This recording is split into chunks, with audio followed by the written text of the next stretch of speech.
Bon bah, j'aurais dû acheter une Golf. Ça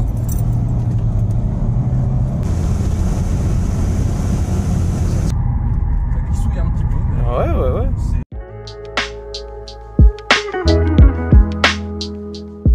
Et salut tout le monde, on se retrouve aujourd'hui pour une nouvelle vidéo avec Lucas et sa 307 2 litres HDI. Du coup c'est une 307 phase 1 de 2004. Donc il n'y a pas grand chose dessus esthétiquement, si ce n'est juste des petites plaques perso. Après il y a des petits répétiteurs de clignotants dynamiques, et sinon globalement c'est tout. Après voilà, c'est une 307, tout ce qui est de plus classique à l'extérieur. Après, On note quand même des petites jantes. Ouais, des petites jantes sympathiques, c'est des Challenger en 17. Ok. En 205 50-17, la montre de pneus. Ça c'est spécifique au moteur. Il y a les baguettes peintes qui n'ont pas toutes les 307, ça c'est pareil, c'est 307 bas de gamme n'ont pas les baguettes peintes. Parce que là on est sur une XSI si je dis pas de bêtises. C'est bien ça, c'est une XSI. C'est assez joli à regarder, tout se marie bien, donc ça va. En plus dans cette couleur un peu gris anthracite, ça va bien la voiture. Pareil après derrière, il y a juste une petite suppression essuie-glace arrière aussi. Et pareil, avant de dire que c'est pas d'origine, c'est d'origine. C'est pas moi qui l'ai changé. Alors du coup, cette Peugeot 307, c'est un véhicule qui a été énormément vendu. C'est ça, plus de 3 700 000 exemplaires si mes souvenirs sont bons. C'est ça. Donc c'est plutôt bien pour une compacte parce que c'est pas une voiture pas chère non plus quoi. Surtout que Peugeot elle fait une espèce de montée en gamme avec cette voiture. Donc les prix avaient un peu monté par rapport à la 306. Niveau esthétique c'est un peu, moi je dis que c'est un peu bizarre. Parce qu'en fait elle reprend pas trop les codes stylistiques de Peugeot à cette époque là. Donc vraiment cette voiture c'est un peu la mal aimée parce qu'elle a vraiment pas un style très joli, un peu bizarre. C'est typiquement l'époque où Peugeot commençait un peu à faire des mini-spaces, notamment avec le 806 par exemple. Mais après c'est un véhicule quand même qui malgré cette différence a pas mal plu parce qu'on retrouve la voiture élue voiture de l'année 2002 en Europe. Ouais. Parce qu'après aussi c'était une voiture qui avait beaucoup de qualité.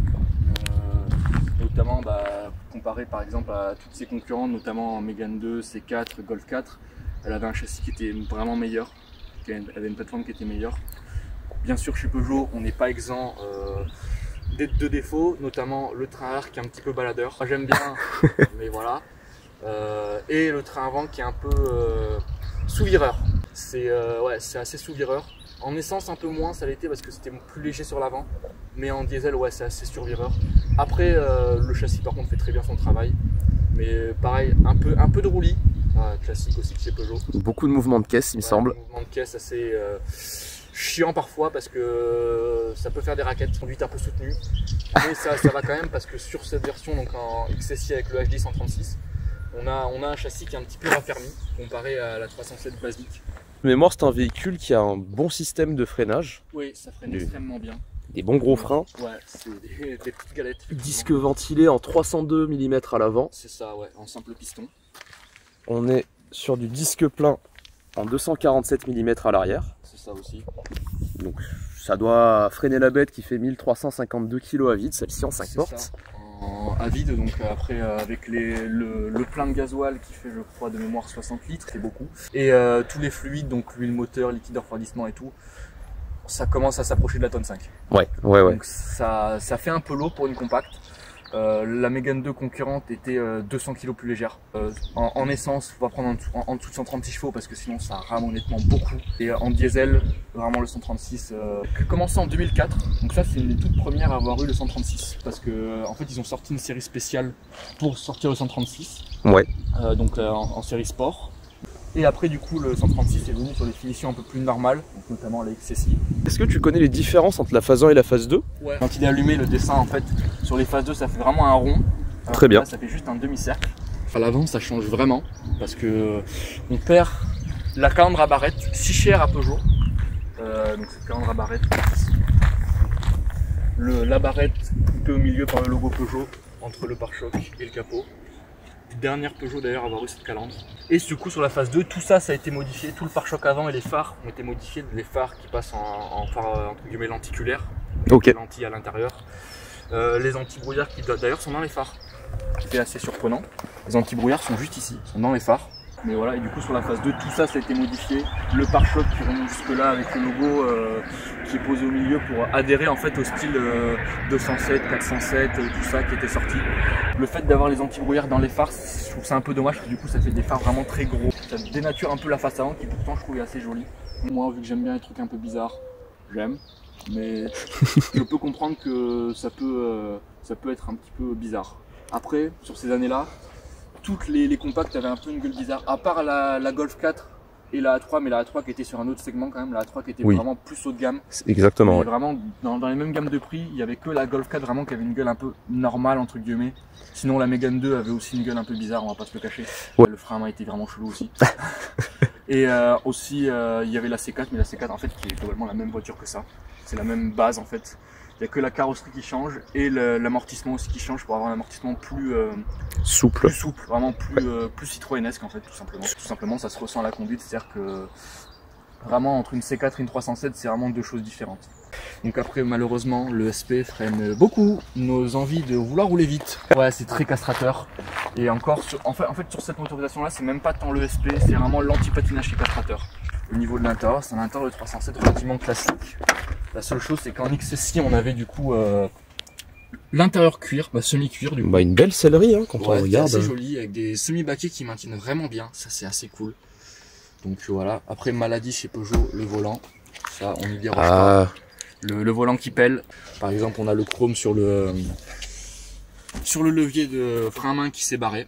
Voilà, et qui commence aussi à partir sur le pommeau de vitesse. Voilà, ça c'est problématique, mais bon. Pareil, la sellerie qui tient moyennement dans le temps. Un classique, hein. Ça, c'est du classique de chez Peugeot. Donc après, on a des petits seuils de porte aussi qui sont assez sympas en alu. Très jolis, on les avait vus dans la 407. C'est ça, ouais. Comme option dessus, il y a des cadres vitres électriques. Ça, c'était une option qui n'était pas livrée d'origine en XSI, je crois. Le HD136 n'est livré qu'en BVM6 ou en boîte auto 6 rapports. Et la boîte auto, autant de pas la prendre. On va pas en parler parce qu'elle est vraiment pas ouf. Aussi, seul 307 est sorti en boîte 6 d'origine.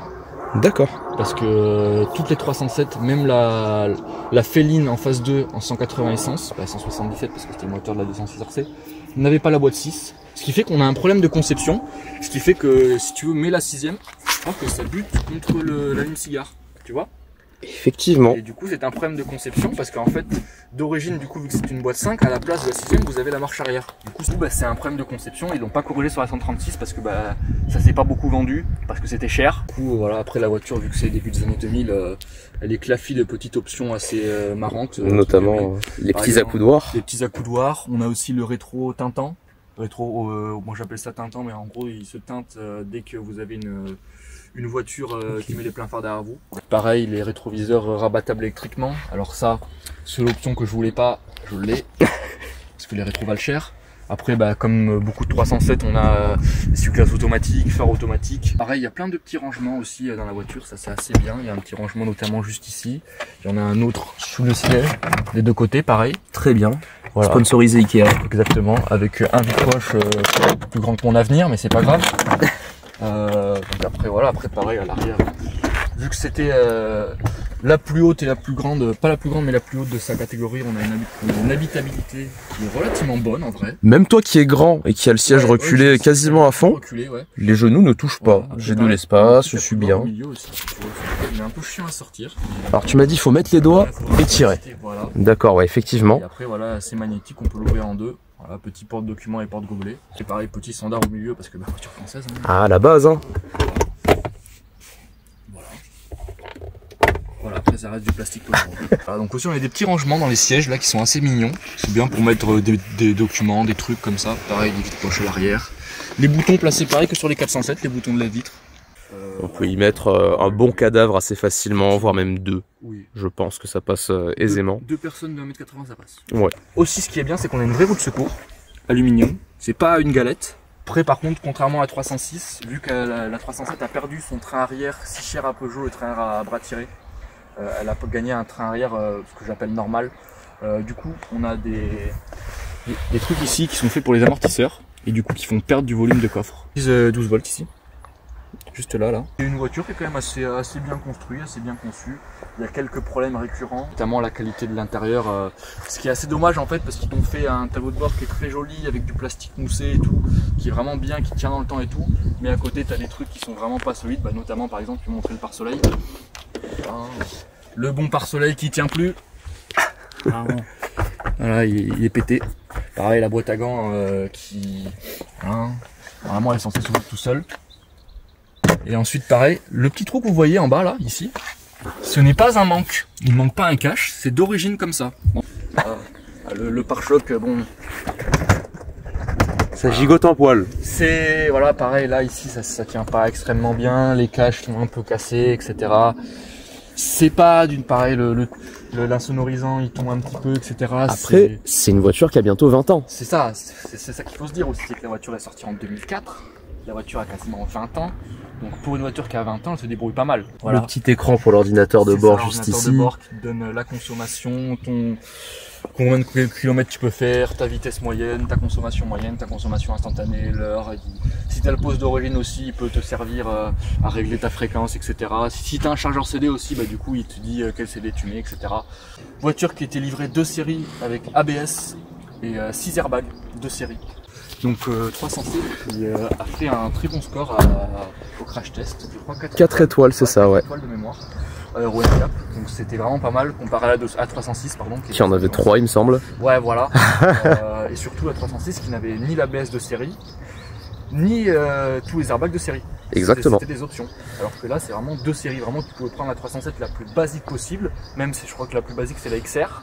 Tu avais les 6 airbags de série et l'ABS. 307 qui s'est aussi illustré dans le rallye d'ailleurs. Oui, qui s'est illustré en rallye, notamment en CC. Avec la 307 WRC, qui prenait malheureusement la base de la 307 CC. Tristement. Malheureusement, c'est pas une mauvaise voiture en soi, mais c'est dommage. Et d'ailleurs, qui a pas fait des bons scores, malheureusement. Non. Voilà, comparé à sa devancière, la 306, qui vraiment a des très bons scores, là, c'était vraiment pas ouf. Elle s'est aussi illustrée en stock car avec la 307 stock car. Ça. Qui faisait 450 chevaux de mémoire. Ouais, ça marche un peu. Ouais, pour une tonne 2, c'était efficace. Le concept de cette voiture, du coup, était la Peugeot Prométhée. Oui, c'est ça. Qui était un monospace, ouais, ça, typiquement, monospace. avec un arrière très plat. Alors du coup, ce moteur, Lucas, parle-nous-en. Et du coup, donc, on est sur une base de 2 litres HDI classique, tout ce qu'il y a de plus classique, mais qui a été retravaillé en collaboration avec Ford d'ailleurs. Donc c'est un DW10 BTED4 en code moteur RHR. Donc du coup c'est une base de 2 litres. Ils lui ont collé 16 soupapes parce que les 2 litres basiques n'en avaient que 8. On est sur une puissance qui est de 136 chevaux. Donc en vrai ça va bien pour le poids de la voiture. Ouais, c'est honnête. Par contre on a un impressionnant 320 Nm de couple. Qu'on ressent très bien en passager. En fait vu qu'on a la géométrie variable, parce que c'est passé en géométrie variable aussi, on a 320 Nm à 1900 tours. Ce qui fait qu'en fait, peu importe le rapport engagé, si on n'est pas à 1000 tours, ça va pousser. Après, il y a un overboost de couple aussi sur ce moteur, parce que vu qu'il a été créé en collaboration avec Ford, et Ford adorant mettre des overboosts dans tous les moteurs qui touchent, et ce moteur a un overboost de couple qui est de 20 Newton. En gros, on passe de 320 à 340 Newton, mais par contre qui est limité. En gros, si on est en 1, en 2 et je crois en 3e, le limiteur ne s'active pas, pour préserver la mécanique, notamment la boîte. Et du coup, par contre, après, à partir de la 3 et jusqu'à la 6, on a l'overboost de couple. Après, niveau fiabilité, il n'y a globalement pas de problème en fait. En tout cas, pas de problème chronique à ce moteur. Parce qu'en fait, il y a le bimass, mais ça, c'est pas en fait chronique à ce moteur. C'est quasiment tous les moteurs PSA avec un bimass avaient des problèmes. Le FAP, c'est pareil, que ce soit le 2 litres 110, le 2 litres 136, le 1 litre 6 HDI 110. En fait, tous les moteurs qui étaient FAPés chez Peugeot ont eu des problèmes de FAP. Et après, il y a aussi très rarement des problèmes entre la chaîne des 2 arbres à cam, parce qu'en fait, ce moteur a beau être un 16 soupape, on n'a qu'une pluie d'arbres à cam. En fait, la couronne ne fait qu'un seul tour, on le voit bien avec le cache ici. Le cache en fait n'a la place que pour une seule poulie. Et donc du coup, en fait, ce qui se passe, c'est que pour entraîner le 2e arbre à cam, il y a une petite chaîne dans la culasse avec un petit tender hydraulique. Et ce qui se passe, c'est que si le tender a un défaut ou que aussi on fait des mauvaises vidanges ou avec de la mauvaise huile, etc., le tender peut avoir des faiblesses et du coup moins tendre la courroie. Et du coup, c'est un problème qui peut arriver. En gros, on entend un petit bruit de chaîne, souvent à froid. Ça peut rester à chaud aussi, mais c'est assez rare. Et du coup, ça c'est une maladie qui est une maladie, c'est assez rare, mais ça peut arriver sur les 1,6 litre HDI, 2 litres 136 et 2 litres 163. Bloc fonte plus toute l'électronique qu'il y a dedans, parce que la voiture, comparée à un HDI classique, donc un HDI 90-70, est bourrée d'électronique. Tant que ça tombe pas en panne, ça va. Le jour où ça tombe en panne, c'est plus chiant. Après, voilà, classique. Après, c'est un 4 cylindres en ligne, 2 litres turbo diesel. Voilà, avec échangeur RR, il n'y a pas de spécificité plus que ça. Bah après, au niveau des performances, du coup, ce 136 chevaux peut quand même monter à 200 km/h de ce que j'ai lu. C'est 200 km/h annoncé. Moi, j'ai pas réussi à prendre plus de 199, bien sûr sur route fermée. Mais moi, j'ai pas réussi à atteindre parce que la vitesse max annoncée c'est 202. C'est ça. Mais j'ai pas réussi à la prendre. Et d'ailleurs, c'est des moteurs en fait tous les 2 litres qui sortent leurs chevaux. Puis après, on a fait les mesures au draguier aussi sur un 0 à 100. C'est ça. Un 0 à 100 qui est annoncé en 9 secondes 8 et passé en réel en 9 secondes 63. C'est ça, donc c'est pas mal. Donc c'est en dessous de la barre des 10 secondes. C'est honorable pour une caisse qui a aucune vocation sportive, honnêtement. Tout à fait. C'est puis qui consomme rien du tout en plus. Oui, on n'en a pas parlé, mais en conduite soft, donc en conduite normale, on est en 4,5 litres sur autoroute et on est à 5-6 litres. Et après, sinon, par contre, quand on tape dedans, la voiture, la voiture m'affiche 7,5 litres au 100. Ce qui reste honorable. Ça reste honorable, mais quand tu tapes dedans, ça m'est déjà arrivé de faire 10 litres.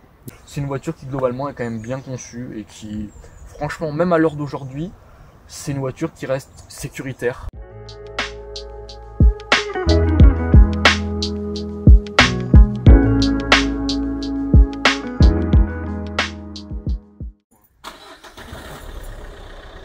Et voilà, le doux son du 2 litres HDI. Du coup, Lucas, c'est parti pour cet essai routier. C'est parti. Alors, pourquoi est-ce que tu as acheté cette voiture? Et tout simplement parce que ayant une voiture légèrement modifiée, il me fallait un daily. Mais je voulais rester quand même sur du PSA parce que j'aime beaucoup cette marque. PSA, le groupe PSA, donc, et plus particulièrement Peugeot. Et du coup, je cherchais une voiture agréable. Mais donc du coup, j'ai cherché. Et du coup, je suis parti sur ça, sur 307 en 2 litres 136. Et franchement, j'en suis pas déçu. Hein, donc, voilà, pour moi, en fait, elle a toutes les qualités d'une voiture moderne, mais avec quand même un peu d'ancien, donc c'est cool. Notamment la fiabilité de l'ancien, quoi. C'est le bon compromis. C'est ça, parce qu'on a quand même des options assez sympathiques. D'ailleurs, en premier ressenti de confort, là, sur le petit Dodan, c'est très confortable. Oui, c'est ça que j'aime bien aussi, c'est que tu as un bon compromis entre un châssis et quand même, voilà, je pense que Dodan, ça va. On est à 20 km/h, on le sent presque pas. C'est relativement, c'est bien amorti, c'est bien tout ça. Donc pareil, il y a la clim auto aussi, donc ça c'est cool, même pour aujourd'hui, c'est assez bien. Bon, après, sinon, tu as quand même des options, comme je l'ai dit, tu as les phares auto, tu as les essuie-glaces auto, tu as le SP, tu as quand même des options qui sont quasiment comme une voiture actuelle, si ce n'est le CarPlay fatalement, mais ça, avec un petit autoradio, ça peut se régler. Et c'est une très bonne voiture, et ce que j'aime bien, c'est que tu as un assez bon compromis entre du confort et quand même une voiture, si tu veux t'amuser un peu, tu peux t'amuser parce que tu as quand même un châssis, quoi. À l'intérieur, ça reste du PSA, donc électronique. Il y a quand même quelques maladies chroniques, notamment le Komodo qui est derrière, qu'on appelle le COM 2000, avec toutes les commandes de clignotant et tout. Qui est une maladie en fait dessus qui va se mettre à faire n'importe quoi. Genre en gros tu mets ton clignotant à droite, il se met à gauche. C'est une maladie du COM 2000 en fait. Cette pièce là en fait ils l'ont mal faite. Elle a été mal conçue. Ce qui fait que du coup voilà, on a un problème dès qu'on commence un peu à l'utiliser. Voilà, au bout d'un certain temps ça commence à mourir. Pas mal de bruit de vent par contre. Ça malheureusement. On entend bien. C'est du Peugeot ça. Et par contre les sièges sont très bien en termes de maintien. Ouais, les sièges sont assez cool parce que après voilà. C'est du semi-baquet hein. Ouais, vu que c'était la XSI, donc un peu le gamme, ils ont quand même fait un effort de mettre des sièges un peu sympas. Pas tout le long, la plupart ont juste des sièges en velours qui sont vraiment pas ouf. Enfin, en fait, la première fois que j'ai été en essayer une, je me suis dit avec le poids, même si ça fait quasiment 140 chevaux, ça va ramer un petit peu quoi. Et en vrai, étonnamment pas tant que ça. J'ai été assez surpris, c'est assez bien géré en fait. Donc franchement c'est pas mal. Donc après voilà, c'est pas non plus un foudre de guerre, c'est pas la fusée Ariane non plus, on va se calmer. Mais pour une voiture de tous les jours, ça fait honnêtement le café quoi. Ah largement. C'est confort, voilà, comme je t'avais dit, la conso, voilà, je suis à 7,3 au 100. Ce qui reste honorable. Ce qui reste honorable honnêtement, mais c'est pas non plus. Quand tu commences à taper dedans, tu sens quand même que t'as quand même 140 chevaux. Ah bah, moi ce qui me surprend tu vois c'est le feeling parce qu'il y a beaucoup de couples. Oui, ça par contre c'est assez étonnant parce qu'on a vraiment une impression que ça pousse fort directement. C'est ça. Là vraiment voilà, en sortie en deuxième, t'as vraiment une impression. Et d'ailleurs c'est clair. Et d'ailleurs le 136 essence marche mieux que celui-là, mais en ressenti beaucoup moins. D'accord. Pour avoir essayé, après c'était en CC, mais bon voilà. Le Ouais. 136 essence, tu sens que vraiment il marche mieux parce que vraiment dans les tours il y va et tu sens que voilà. D'ailleurs, tu prends beaucoup plus en vitesse de pointe avec un 136 essence, malgré que ce soit une boîte 5, qu'un diesel. D'accord. Mais par contre, tu as vraiment ce ressenti de gros couple à bas régime qui fait que tu as l'impression que ça pousse ultra fort. Ah ouais, Ça va, mais c'est pas non plus phénoménal. La voiture, par exemple, sur la petite route, voilà, la voiture, elle monte pas. On sent un poil de mouvement de caisse, même sans conduite intensive ça, là.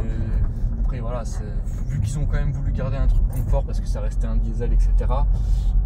Le châssis a quand même plus un compromis confort que vraiment sportivité vraiment à fond, quoi. Ouais. Mais ça, malheureusement, c'est chronique à toutes les 307. Même les phases 2, comme j'avais dit, en féline, donc en 180 essence, c'est pas conçu comme une voiture de sport, c'est vraiment conçu comme une voiture GT. Et c'est pour ça que d'ailleurs elle n'a jamais porté un nom genre S16 ou un truc comme ça, parce que vraiment c'était juste une voiture GT. Qui n'avait pas vocation à reprendre. Non, elle n'avait pas du tout vocation à reprendre ce qu'avait construit la 306 et Peugeot avant ça, de vraiment voiture de sport, parfois sans concession, mais voiture de sport quand même, quoi. Fais-nous une petite reprise en 4 là voir. En 4 là je suis à 1500 tours. Ah oui, le couple est, franchement en termes de ressenti, le couple est ultra présent. Je suis déjà plus. Voilà. Là, par contre, ça c'est un piège à con, ça c'est vraiment un piège à con parce que sur l'autoroute notamment, par exemple, tu te dis je vais tuer un petit truc pour dépasser, tu te trouves TV très vite à des 140, 150, tu fais oh putain mon permis. C'est sûr. Voilà. Parce qu'en plus toi t'es en jeune permis du coup actuellement. Ouais, alors je suis en jeune permis. Niveau assurance ça va? Alors niveau assurance, en fait ça dépend des assurances sur lesquelles tu vas tomber. Si tu tombes sur une assurance normale et un peu compréhensive, globalement tu peux t'en tirer pour pas très cher. Par exemple sur celle-là je suis à 55 € je crois en tir étendu. Ok. Donc, prix de glace et 10 balles je crois.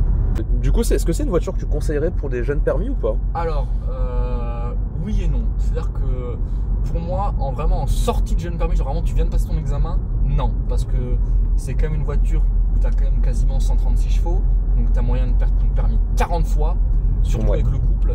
Et c'est une voiture qui, même si elle a l'ESP et tout, faut quand même s'en occuper parce que c'est assez lourdingue. D'accord.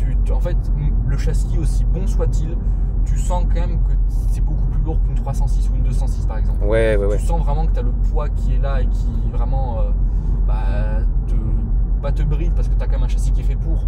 Mais voilà. Tu peux te faire emporter facilement. Voilà, et tu peux surtout te faire emporter par le fait que la voiture, c'est vraiment un châssis, c'est un rail. En fait, la voiture, tu la poses sur une trajectoire, elle bouge pas. Mais à un moment, moi, pour l'instant, elle n'a jamais encore glissé, mais je sais très bien qu'au bout d'un moment, ça va glisser parce que c'est du Peugeot, donc forcément, ça va glisser, ça je le sais. Et faudra s'en occuper, quoi. Ouais. Si vraiment tu veux acheter ça en jeune permis juste pour faire de l'autoroute ou juste pour avoir une voiture un peu puissante sans faire le con, oui, c'est une bonne voiture.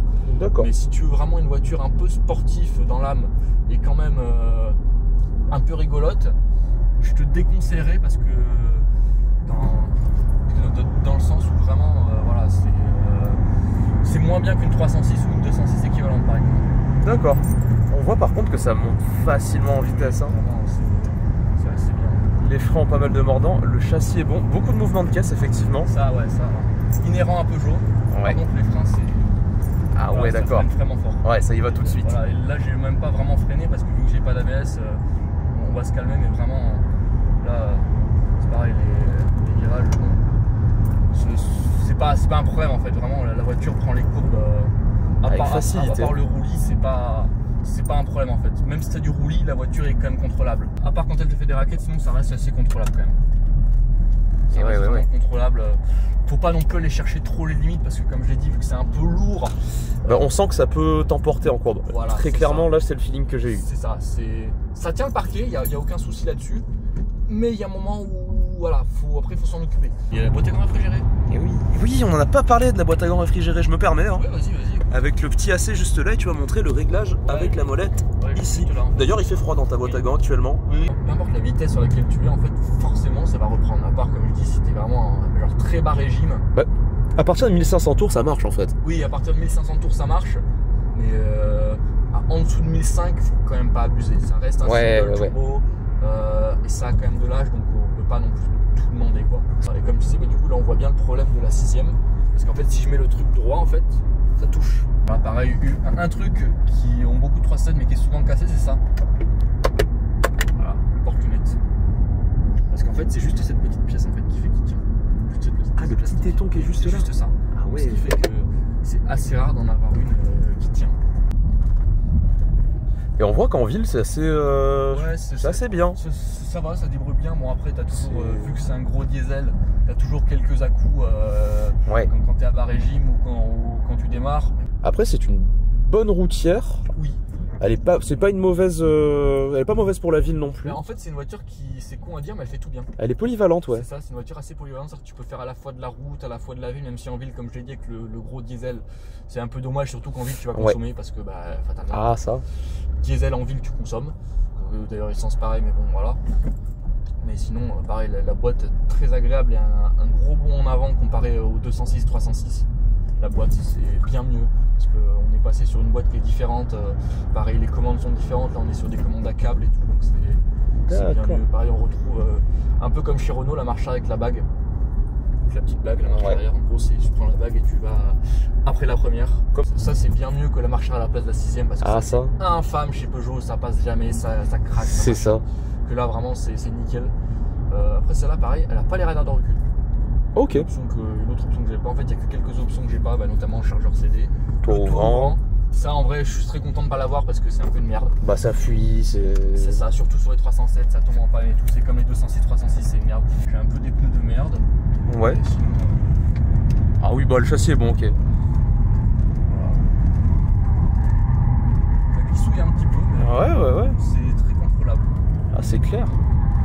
Et le cul vraiment par contre même au lâcher de gaz il reste sain. Il veut rien savoir. Ok, ouais ça se comporte très bien. Oui, c'est très sécuritaire en fait. Ouais. Sécuritaire comme châssis. Par contre, effectivement, ça tient très bien la route. On a l'impression que ça te va décrocher. Ouais, c'est ça. T'as toujours l'impression que ça va décrocher, mais en fait, pas du tout. Ah, c'est beau.